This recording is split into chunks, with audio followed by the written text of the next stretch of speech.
Hello friends, welcome back to my channel. మరొక informative వీడియోతో నేను మీ ముందుకు వచ్చేసాను. ఆంధ్రప్రదేశ్ ప్రభుత్వం అయితే వీరందరికీ కూడా ఒక గుడ్ న్యూస్ని అయితే తీసుకొచ్చింది. వీళ్ళందరికీ కూడా 4 లక్షలు అయితే జమ చేయనుంది. ఎవరెవరికి ఎందుకు 4 లక్షలు జమ చేయనుంది, దానికోసం ఏపీ ప్రభుత్వం ఒక సర్వే కూడా స్టార్ట్ చేసింది. ఎందుకోసం ఆ సర్వే స్టార్ట్ చేసింది, పూర్తి వివరాలు అయితే మనం ఈ వీడియోలో చూద్దాం. వీడియోలోకి వెళ్ళే ముందు మీరు కనుక మన ఛానల్ని ఫస్ట్ టైం చూస్తున్నట్లయితే మన ఛానల్లో కేంద్ర రాష్ట్ర ప్రభుత్వాలకు సంబంధించిన ప్రతి ఇన్ఫర్మేషన్ ఎప్పటికప్పుడైతే వీడియో చేసి చెప్పడం జరుగుతుంది. మీరు మన ఛానల్లో కంటెంట్ అయితే ఒకసారి చెక్ చేయండి. మన ఛానల్లో కంటెంట్ మీకు యూస్ఫుల్గా అనిపిస్తే దయచేసి మన ఛానల్ని అయితే సబ్స్క్రైబ్ చేసుకొని మీ ఫ్రెండ్స్ అండ్ ఫ్యామిలీ మెంబర్స్తో అయితే షేర్ చేసుకోండి. సో ఫ్రెండ్స్, వీడియోలోకి వెళ్ళిపోదాం. ఏపీ ప్రభుత్వం పేదలందరికీ కూడా ఇల్లు మంజూరు చేయడానికి అయితే రెడీ అయిపోతుందండి. ఇప్పటికే ప్రజల నుండి దరఖాస్తులు ఆహ్వానించింది. వేల సంఖ్యలో ఇప్పటికే ఇంటి నిర్మాణానికి దరఖాస్తులు అయితే అందాయండి. పశ్చిమ గోదావరి జిల్లాలో కూడా చాలామంది అయితే అప్లై చేసుకున్నారు.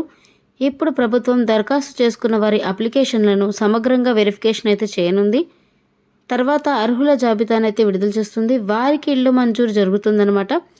ప్రభుత్వం నుండి ఆర్థిక సాయం లభిస్తుంది. ఎన్నికల హామీల్లో భాగంగా కొత్త ఇంటి నిర్మాణానికి అయితే 4 లక్షల రూపాయలు అందిస్తామని అయితే కూటమి ప్రభుత్వం అయితే ఆల్రెడీ చెప్పడం జరిగింది. ఈ క్రమంలో చాలామంది కొత్త ఇంటి నిర్మాణం కోసం ముందుకు వస్తున్నారని అనుకోవచ్చు. అప్లికేషన్ వెరిఫికేషన్ తర్వాత అర్హులకైతే లబ్ధి చేకూరనుంది. గృహ నిర్మాణ శాఖ అధికారులు ఆన్లైన్ దరఖాస్తులను పరిశీలించి సర్వే నిర్వహించనున్నారు. తర్వాత ఆ అర్హులను అయితే గుర్తించనున్నారు. వీళ్లకు ఇల్లు అయితే ఖచ్చితంగా మంజూరవుతుందండి. సొంత స్థలం ఉండి ఇల్లు కట్టుకోవచ్చు, లేదంటే ప్రభుత్వమే స్థలం ఇచ్చి ఇల్లు కట్టుకునే వెసులుబాటును అయితే కల్పిస్తుంది. దీనికోసం మీకు Aadhaar card, ration card, income certificate, caste certificate లాంటివి అయితే పరిశీలిస్తున్నారండి. గతంలో ఏమైనా ఇల్లు తీసుకున్నారా లేదా అని కూడా పరిశీలించనున్నారు. ఇలాంటి అన్ని అంశాలను అయితే పరిశీలించి నిజమైన అర్హులను అయితే సెలెక్ట్ చేయడం జరుగుతుంది. ఇటువంటి అర్హులైన వారికి మాత్రం ఖచ్చితంగా ఇల్లు అయితే కేటాయించడం జరుగుతుంది. ఇల్లు మంజూరు అయిన వారికి 4 లక్షల ఆర్థిక సాయం అయితే ప్రభుత్వం అందించనుందండి. గతంలో కన్నా ఇది ఎక్కువ మొత్తం అనే మనం చెప్పుకోవచ్చు.